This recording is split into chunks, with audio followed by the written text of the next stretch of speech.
Ați înțeles greșit. Așa. Eu vroiam altceva, dar vreau să ne puneți o întrebare. Nu se pune problema. Sunt pentru niște elevi. Sunt foarte frumoși. Foarte frumos. O întrebare. Vreți? Da. Sunteți de acord? O întrebare, uite, el a priceput. Așa. Și ce întrebare vreți să le puneți? Păi să fie cinstit. Nu, întrebare. Întrebați ceva.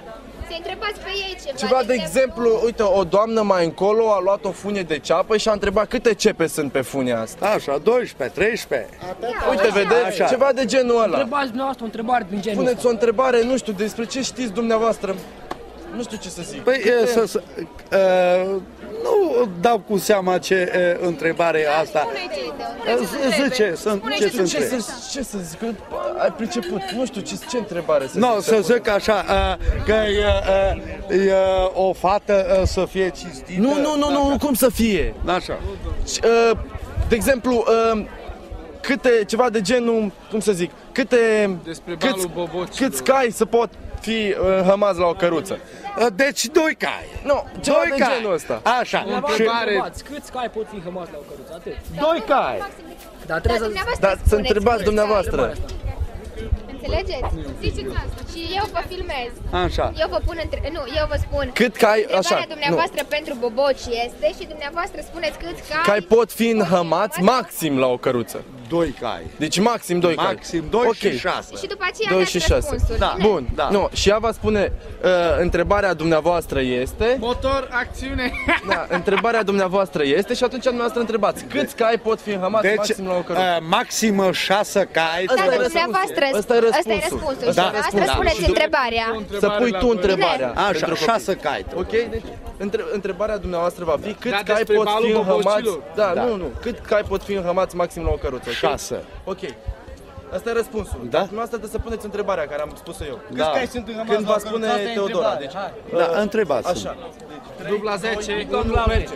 Întrebarea dumneavoastră pentru boboci este? 6 cai.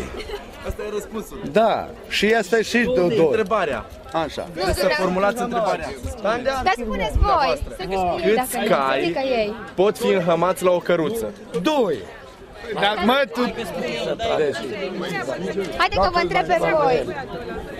Așa. Da, acum. Noastră n-ați înțeles, nu m-ați înțeles ce... Păi dar despre ce e vorba că nu înțeleg? Tu trebuie să le întrebi pe ei. Deci, să întreb eu pe... Da, dar eu vă spun și după aceea.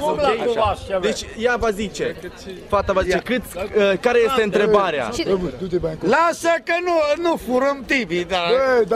O secundă. Bun, să nu 5 filmează. minute. Da, dă-i la... Deci ea va spune Așa. care este întrebarea dumneavoastră, iar dumneavoastră veți spune, întrebarea mea este câți cai pot fi înhămați la o căruță? Întrebarea... Acum, imediat. Așa. Da. Deci 3, 2, 1, merge. Care este întrebarea dumneavoastră pentru boboci? 2 cai frumoși.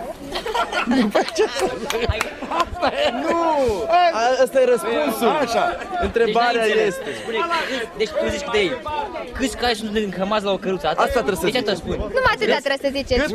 Câți cai sunt înhămați la o căruță? Max. Cât Atâta. cai sunt înhămați în căruță? La o căruță, e bun. Le ai. Bun? Da. Deci 3, 2, 1, merge. Așa.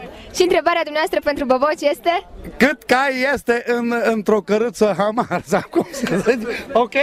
Da, așa. Ok. Și acum ea va zice, iar răspunsul este... Așa. Vreau să spuneți 2 cai frumoși. Câți cai? 2 cai frumoși. Nu, acum. 3, 2, 1, merge. Iar răspunsul întrebării este? 2 cai frumoși. Mulțumim! Felicitări.